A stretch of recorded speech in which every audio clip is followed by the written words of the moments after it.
अस्सलाम वालेकुम dear viewers, welcome आप सबका रज़ा एकेडमी में और मैं हूँ रज़ा अनवर। व्यूवर्स, आज की इस वीडियो में हम स्टार्ट करने जा रहे हैं माइक्रोसॉफ्ट ऑफिस वर्ड में लेसन नंबर 6। आज के इस लेसन में हम कंप्लीट वर्किंग करेंगे टेबल पर के टेबल को कैसे इंसर्ट किया जाएगा, इसके अलावा टेबल पर वर्किंग कैसे करेंगे, किसी भी नए सेल को कैसे इंसर्ट करेंगे या फिर हम अपने सेल को कैसे डिलीट कर सकते हैं। तो टेबल के हवाले से कंप्लीट वर्किंग आज हम देखेंगे माइक्रोसॉफ्ट ऑफिस वर्ड में। तो सबसे पहले मैं अपनी वर्किंग फ़ाइल ओपन कर लेता हूँ।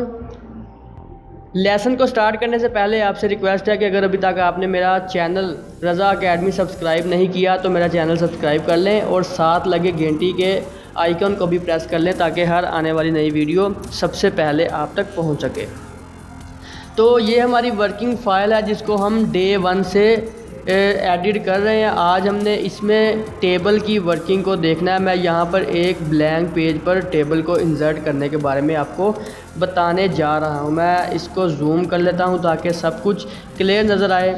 टेबल को इंसर्ट करने के लिए आप क्या करेंगे, मेन्यू बार में इंसर्ट मेन्यू में जाएंगे और यहाँ पर हमने पेजेस को डिस्कस किया था। पेजेस के बिल्कुल साथ यहाँ पर टेबल्स की ऑप्शन मौजूद है।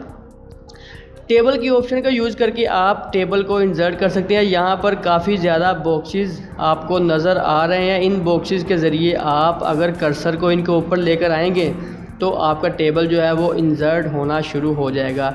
और यहाँ पर इंसर्ट टेबल लिखा हुआ है। जैसे ही आप इन बॉक्सेस के ऊपर आएंगे तो यहाँ पर टेबल के बारे में आपको स्टेटस देगा कि टेबल में कितनी रोज़ और कितने कॉलम इंसर्ट होने जा रहे हैं। तो मैं क्या करता हूँ, यहाँ पर 3 रोज़ और 3 कॉलम का एक टेबल इंसर्ट कर लेता हूँ। आप चाहें तो यहाँ पर अपनी मर्ज़ी के मुताबिक जितनी भी रोज़ और कॉलम को इंसर्ट कर सकते हैं। यहाँ पर कंप्लीट जो है वो 10/8 का टेबल इंसर्ट हो सकता है, लेकिन अगर आप 10/8 से ज़्यादा का टेबल इंसर्ट करना चाहते हैं तो आप सिंपल यहाँ पर इंसर्ट टेबल में जाएंगे और अपनी मर्ज़ी से यहाँ पर नंबर ऑफ़ रोज़ और कॉलम लिखने के बाद टेबल को इंसर्ट कर सकते हैं। मैं क्या करता हूँ, यहाँ पर टेबल इंसर्ट करता हूँ 3/3 का। इसके अलावा अगर आप टेबल को अपनी मर्ज़ी के मुताबिक ड्रा करना चाहते हैं तो आप उसको ड्रा कर सकते हैं। जितनी रोज़ चाहें आप यहाँ पर इंसर्ट करें, कॉलम इंसर्ट करें, यानी कि आप अपनी मर्ज़ी के मुताबिक भी टेबल को ड्रा कर सकते हैं। जैसे ही मैंने टेबल को ड्रा किया तो यहाँ पर टेबल की जो लेआउट और डिज़ाइन ओपन हो जाएगा। यहाँ पर आप इसकी जो लेआउट और डिज़ाइन है उसको चेंज कर सकते हैं। मैं क्या करता हूँ, टेबल को इंसर्ट करता हूँ। यहाँ पर मैं एक 2/3 का टेबल इंसर्ट करता हूँ। जैसे ही मैंने टेबल को इंसर्ट किया और मैं टेबल पर अपना कर्सर लेके आऊँगा तो टेबल एक्टिव हो जाएगा। और एक्टिव होने के बाद यहाँ पर मेन्यू बार में एडिशनल 2 प्रॉपर्टीज़ ओपन होगी टेबल के हवाले से। पहली जो है वो है टेबल डिज़ाइन की और दूसरी जो है वो टेबल लेआउट की जो प्रॉपर्टी है वो ओपन हो जाएगी। इसके अलावा अगर आप अपने टेबल को स्प्रेडशीट में डिज़ाइन करना चाहते हैं तो आप एक्सेल शीट में भी उसको डिज़ाइन कर सकते हैं। मैं इसको भी डिलीट करता हूँ और इस दफ़ा जो है वो एक्सेल फ़ाइल को इंसर्ट करता हूँ। मैं टेबल में जाऊँगा और यहाँ पर एक्सेल स्प्रेडशीट में जाऊँगा। जैसे मैंने एक्सेल स्प्रेडशीट को क्लिक किया तो आप देख सकते हैं कि यहाँ पर एक स्मॉल विंडो ओपन हो जाएगी एक्सेल की। इसमें आप जो कुछ भी टाइप करेंगे वो टाइप होने के बाद जैसे ही आप इसको ओके करेंगे तो ये जो टेबल है वो आपकी वर्ड फाइल में इंसर्ट हो जाएगा। तो मैं क्या करता हूँ, यहाँ से टेबल को इंसर्ट करता हूँ। क्विक टेबल के ज़रिए भी आप काफ़ी ज़्यादा यहाँ पर टेबल्स के प्री डिफ़ाइंड डिज़ाइन मौजूद है, आप यहाँ से भी इनको इंसर्ट कर सकते हैं। यहाँ पर आप क्विक टेबल की ऑप्शन को यूज़ करके कुछ प्री डिज़ाइन टेबल्स को भी यूज़ कर सकते हैं। जैसा कि आप अगर कोई कैलेंडर वगैरह डिज़ाइन करना चाहते हैं या इसके अलावा अगर कोई शीट वगैरह, कोई अटेंडेंस शीट वगैरह अगर आप इंसर्ट करना चाहें तो उसको भी आप यहाँ पर इंसर्ट कर सकते हैं और इसके बाद आप इसकी जो है एडिटिंग करके अपनी मर्ज़ी के मुताबिक इसको बना सकते हैं। मैं अब यहाँ पर फाइनली एक टेबल इंसर्ट करता हूँ और इंसर्ट करने के बाद आपको उसकी जो एडिटिंग है फर्दर फॉर्मेटिंग करना सिखाता हूँ। तो मैंने यहाँ पर एक टेबल इंसर्ट कर लिया है। ये टेबल इसमें 2 कॉलम है और 3 रोज़ है, यानी कि ये 2/3 का एक मैंने टेबल इंसर्ट कर लिया है। जैसे ही मैंने टेबल इंसर्ट किया और मैं टेबल को एक्टिव करूँगा तो ऊपर दो प्रॉपर्टीज़ ओपन होंगी, टेबल डिज़ाइन और टेबल लेआउट की। इन दोनों प्रॉपर्टीज़ को हम देख लेते हैं इनमें कौन कौन सी ऑप्शन मौजूद हैं। सबसे पहले मैं इस टेबल में कुछ लिख लेता हूँ, कोई टेक्स्ट लिख लेता हूँ। यहाँ पर मैं लिखता हूँ नेम और राइट साइड में लिख लेता हूँ CNIC। नेम में मैं यहाँ पर एक दो नाम जो है वो इंसर्ट कर लेता हूँ और अपनी मर्ज़ी से यहाँ पर मैं CNIC नंबर भी लिख लेता हूँ।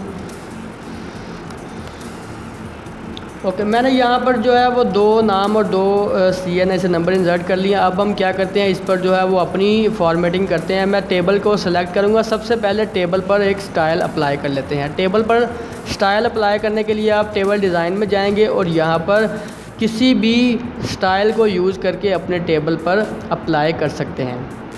तो मैं क्या करता हूँ, ये वाला एक जो स्टाइल है वो अप्लाई कर लेता हूँ। स्टाइल को अप्लाई करने के बाद अब हम क्या करते हैं, टेबल स्टाइल्स की ऑप्शंस को देख लेते हैं। जब भी आप टेबल स्टाइल्स की ऑप्शन को चेंज करेंगे तो सबसे पहले आपको टेबल का स्टाइल अप्लाई करना पड़ेगा। तो मैंने टेबल का स्टाइल अप्लाई किया। अब मैं इन ऑप्शंस को चेंज करने जा रहा हूँ। सबसे पहले हेडर रो का यहाँ पर चेक लगा हुआ है, यानी कि ये एक्टिव की गई है। जैसे ही मैं इसको अनचेक करता हूँ तो आप देख सकते हैं कि जो इसमें सेकंड वाला कॉलम है उसका जो शेडिंग है, डार्क शेडिंग, वो ख़त्म हो जाएगी। जैसे ही मैं इसको एक्टिव और इनएक्टिव करता हूँ तो ये जो स्टाइल्स हैं इनमें भी कुछ चेंजिंग नज़र आ रही है आपको। ओके, इसके बाद सेकंड है टोटल रो। जैसे ही मैं टोटल रो को क्लिक करता हूं तो आप देख सकते हैं यहाँ पर ये वाला सेल जो है वो हाईलाइट और इसमें जो शेडिंग है वो डार्क और लाइट हो रही है। ये बेसिकली टोटल रो की ऑप्शन जो होती है, इसमें जो लास्ट वाला जो बॉर्डर होता है उसको वो डबल अंडरलाइन कर देता है, जो कि ये शो करवाता है कि आपका ये जो टेबल है उसकी जो ये आपने यहाँ पर टोटल किया हुआ है अपने डाटा का। मैं क्या सबसे पहले इसकी फॉर्मेटिंग को और चेंज करता हूँ ताकि आपको जो है वो क्लियर नज़र आ जाए सब कुछ। इसको मैं ये करता हूँ और इसकी जो अंडरलाइन है वो ख़त्म करते हैं पहले। मैं यहाँ पर अब आपको टोटल रो को अनचेक करके दिखाता हूँ। जैसे ही मैं अनचेक करूँगा तो आप ज़रा गौर करें, इस लाइन पर यहाँ पर एक सिंगल लाइन नज़र आ रही है। जैसे ही मैं इसको एक्टिव करता हूँ तो यहाँ पर एक डबल लाइन आ जाएगी, जिसका ये मतलब है कि हमने टोटल रो को एक्टिव कर लिया है, यानी कि जो लास्ट रो है उसमें जो हमारा डाटा इंसर्ट किया गया है टेबल का उसका टोटल किया गया है। इसके अलावा बैंडेड रो और बैंडेड कॉलम की ऑप्शन हमने एक्सेल में भी यूज़ की थी। ये बेसिकली जो आपका सेल और बेसिकली कॉलम और रोज़ को हाईलाइट और अनहाईलाइट करता है। जैसे ही मैं इनमें से किसी एक को हाईलाइट करता हूँ या चेक करता हूँ तो आप देख सकते हैं कि ये जो ऑप्शन है ये भी चेंज होंगी, यानी कि इसमें जो अगर मैं रो को बैंडेड करता हूँ तो एक रो जो है वो उसका कलर डार्क होगा और दूसरी रो का कलर जो है वो लाइट हो जाएगा। इसी तरह अगर मैं बैंडेड कॉलम को अप्लाई करता हूँ तो कॉलम में भी ऐसा होगा, एक कॉलम का जो कलर है वो लाइट हो जाएगा और सेकंड कॉलम का जो शेडिंग कलर है वो डार्क हो जाएगा। जैसा कि आप यहाँ पर इसको देख सकते हैं, यहाँ पर एक सेल का कलर जो है वो लाइट है, फिर एक डार्क है, उसके बाद फिर लाइट आ जाएगा। मैं अगर इसको बैंडेड कॉलम को ख़त्म करता हूँ तो आप देख सकते हैं कि सिर्फ रोज़ पर ये अप्लाई हो जाएगा, यानी कि कंप्लीट रो जो है वो लाइट है और कंप्लीट रो जो है वो डार्क हो जाएगी। इस तरह आप इन दोनों ऑप्शन को भी फॉर्मेटिंग के लिए यूज़ कर सकते हैं। इसके अलावा अगर बात की जाए लास्ट और फर्स्ट कॉलम की, फ़र्स्ट कॉलम को अगर मैं अनचेक करता हूं तो आप देख सकते हैं कि यहाँ पर आपको जो फर्स्ट कॉलम है उसको बोल्ड कर देगा। यहाँ पर जो सेकंड वाली लाइन है इसको इसने बोल्ड नहीं किया क्योंकि हमने इसको कहा हुआ है कि ये हमारी टोटल रो है। जैसे ही मैं इसको अनचेक करूँगा तो जो फर्स्ट कॉलम है उसको ये क्या करेगा, बोल्ड और अनबोल्ड कर देगा। अगर लास्ट कॉलम की ऑप्शन को यूज़ करेंगे तो आपको बता देगा कि आपका जो ये कॉलम है वो लास्ट कॉलम है, यानी कि आप इस ऑप्शन के ज़रिए अपनी फ़र्स्ट और लास्ट कॉलम और रोज़ को आइडेंटिफाई कर सकते हैं कि आपका टेबल कहाँ से स्टार्ट हो रहा है और कहाँ पर एंड होगा। नेक्स्ट अगर बात करें शेडिंग की, तो हमने यहाँ पर टेबल स्टाइल्स अप्लाई कर लिए, तो यहाँ पर शेडिंग में कुछ कलर्स दिए गए हैं। इन कलर्स को भी आप यूज़ करके अपने टेबल पर अप्लाई कर सकते हैं। कोई भी कलर आप यूज़ कर सकते हैं और मोर कलर में जाकर यहाँ पर कस्टम कलर भी आप यहाँ पर डिज़ाइन कर सकते हैं। इसके बाद आ जाते हैं बॉर्डर्स के स्टाइल। बॉर्डर्स के यहाँ पर काफ़ी ज़्यादा स्टाइल्स दिए गए हैं जिनको आप यूज़ करके ड्रा कर सकते हैं। मैं इस बॉर्डर स्टाइल को अप्लाई करता हूँ तो ये यहाँ पर अप्लाई हो जाएगा। आप यहाँ से कोई भी बॉर्डर का स्टाइल अप्लाई कर सकते हैं। मैं ये वाला यूज़ करता हूँ और इसको यहाँ पर ड्रा कर देते हैं तो ये भी यहाँ पर ड्रा हो जाएगा। इन बॉर्डर्स के स्टाइल को आप चेंज कर सकते हैं। इसकी जो लाइन या इस बॉर्डर का स्टाइल है, मतलब कि इसकी जो विड्थ वगैरह है, इसको भी आप इंक्रीज़ और डिक्रीज़ कर सकते हैं। मैं इसको चेंज करता हूँ तो ये जो मैंने यहाँ पर सिलेक्ट किया था उसको अप्लाई कर देगा। इसकी आप इसके पॉइंट्स को भी इंक्रीज़ और डिक्रीज़ कर सकते हैं। मैं अगर इसको इंक्रीज़ करता हूँ और अब मैं टेबल को डिज़ाइन करूँगा तो ये आप देख सकते हैं कि जो हमने सेलेक्ट किया था वो ही यहाँ पर अप्लाई हो जाएगा। अगर आप पेन का कलर चेंज करना चाहें तो पेन का कलर भी चेंज हो सकता है। उसके बाद ऑप्शंस आती है बॉर्डर की। बॉर्डर को हमने देखा था अपने पैराग्राफ में, यहाँ पर भी सेम वही बॉर्डर्स अप्लाई किए जाएंगे। अगर आप ऑल बॉर्डर करेंगे तो तमाम टेबल पर बॉर्डर अप्लाई हो जाएगा। अगर नो बॉर्डर करेंगे तो नो बॉर्डर भी अप्लाई हो जाएगा। जहाँ पर भी आप बॉर्डर लगाना चाहते हैं वहाँ पर आप लगा सकते हैं। बॉर्डर का पेंटर भी यहाँ पर मौजूद है, यानी कि अपनी मर्ज़ी का भी आप बॉर्डर यहाँ पर ड्रा कर सकते हैं पेंटर को यूज़ करके। ओके, ये तो थी तमाम ऑप्शंस टेबल की जो यहाँ पर डिज़ाइन है उसके हवाले से। अब हम बात कर लेते हैं टेबल लेआउट की। जैसे ही मैंने टेबल लेआउट को यहाँ पर एक्टिव किया तो काफ़ी ज़्यादा ऑप्शंस यहाँ पर आपके सामने आ जाएंगी। सबसे पहले हम यहाँ से स्टार्ट करते हैं सेलेक्ट के बटन से। इसको अगर मैं एक्टिव करता हूँ तो यहाँ पर काफ़ी ज़्यादा जो ऑप्शन मौजूद है, यानी कि आप अपने सेल को सिलेक्ट करना चाहते हैं, कॉलम को, रो को या टेबल को। मैं फॉर एग्ज़ाम्पल चाहता हूँ कि जिस सेल को मैंने इस वक्त एक्टिव किया हुआ है इसको मैं कंप्लीट सेलेक्ट कर लूँ, तो आप सेलेक्ट की ऑप्शन में जाएंगे और सेलेक्ट सेल करेंगे तो ये सेल आप देख सकते हैं कि सिलेक्ट हो चुका है। अगर आप वैसे भी चाहें तो इसको इस कर्सर की मदद से भी आप सेलेक्ट कर सकते हैं। अपना माउस का कर्सर लेफ़्ट साइड में लेकर आएंगे तो यहाँ पर ये ब्लैक कलर का होवर में चेंज हो जाएगा, इससे भी आप इसको सिलेक्ट कर सकते हैं। अब इस सेल में आप इस वक्त मौजूद हैं और आप चाहते हैं कि इस सेल का कंप्लीट जो कॉलम है वो सेलेक्ट हो जाए या इसकी जो रो है वो सेलेक्ट हो जाए, तो उसको भी आप यहाँ से कर सकते हैं। मैं यहाँ पर सेलेक्ट कॉलम करूँगा तो इसी एक्टिव सेल का जो कॉलम होगा उसको कंप्लीट ये सिलेक्ट कर लेगा। अगर आप चाहते हैं कि रो को सिलेक्ट करें तो इस तरह आप रो को भी सिलेक्ट कर सकते हैं और आप यहाँ पर कंप्लीट टेबल को भी सिलेक्ट कर सकते हैं। ये ऑप्शंस सिलेक्ट करने का पर्पज़ ये है कि आप इस पर जो है 1 बाय 1 फॉर्मेटिंग अप्लाई कर सकें। इसके बाद बात आती है व्यू ग्रिड लाइंस की। ग्रिड लाइंस का यहाँ पर पर्पज़ क्या है? अगर मैं इसको एक्टिव और अनएक्टिव करता हूँ, सबसे पहले हम क्या करते हैं, इसका जो बॉर्डर है उसको ख़त्म करते हैं। नो बॉर्डर में करता हूँ। अब इस ऑप्शन को यूज़ करने की कोशिश करते हैं। मैं जैसे ही व्यू ग्रिड लाइन की ऑप्शन को अनचेक करता हूँ तो टेबल के अंदर जो इंटरनल बॉर्डर्स है वो तमाम के तमाम आपके पास ख़त्म हो जाएंगे। अगर मैं इसको चेक करता हूँ या इसको प्रेस करता हूँ तो यहाँ पर आप बॉर्डर्स को भी देख सकते हैं, यानी कि जो ग्रिड लाइंस है टेबल के अंदर वो आपके सामने शो हो जाएंगी।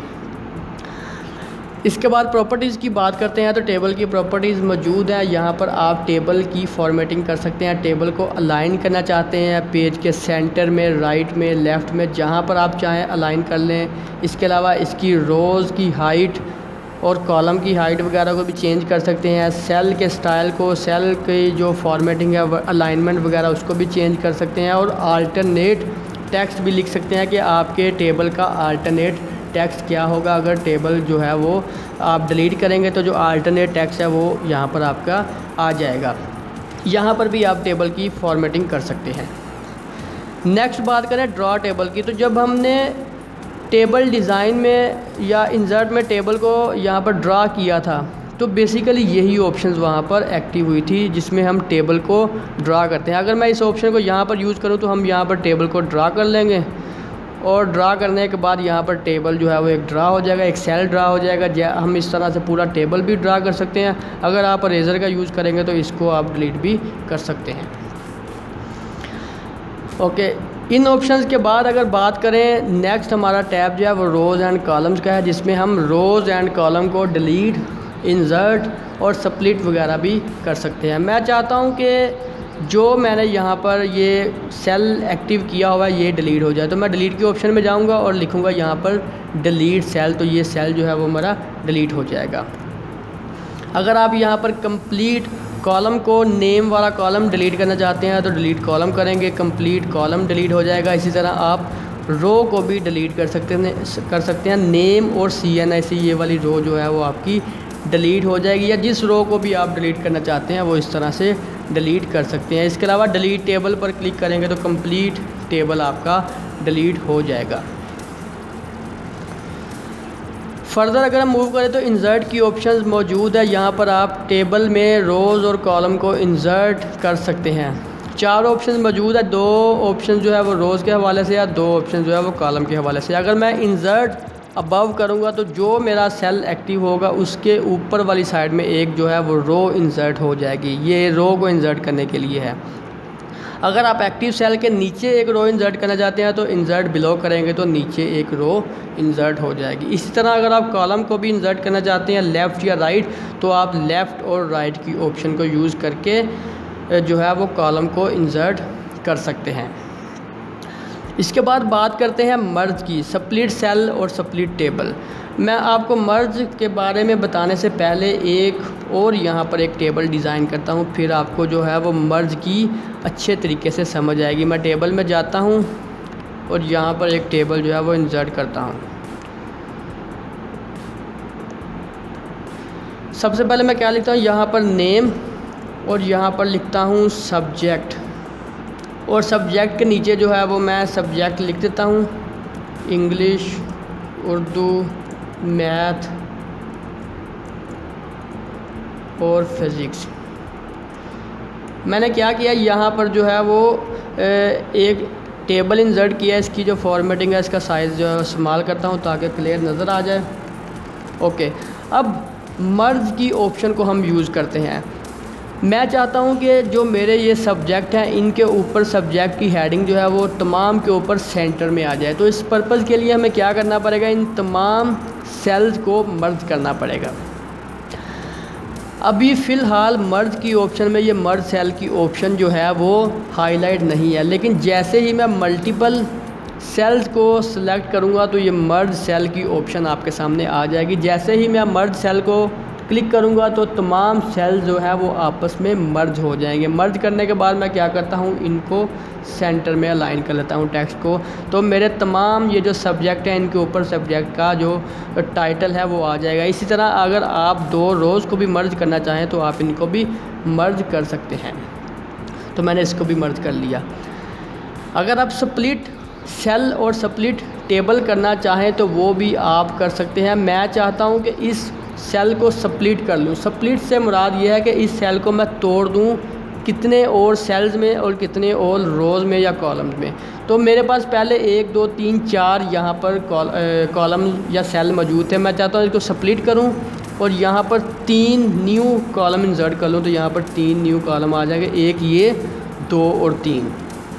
इसके अलावा अगर आप सेल के अंदर टेबल ही इंसर्ट करना चाहते हैं तो 2 रोज़ और 2 कॉलम का आप यहाँ पर कंप्लीट टेबल भी इंसर्ट कर सकते हैं। यानी कि आप सेल को तोड़कर स्प्लिट करके कोई भी इस पर फॉर्मेटिंग या कोई भी टेबल इसमें डिज़ाइन कर सकते हैं। स्प्लिट टेबल की बात करें तो हम चाहते हैं यहाँ से हमारा टेबल जो है वो स्प्लिट हो जाए, टूट जाए, तो आप टेबल को भी यहाँ पर से स्प्लिट कर सकते हैं। जहाँ से आप चाहें टेबल को और सेल को स्प्लिट कर सकते हैं।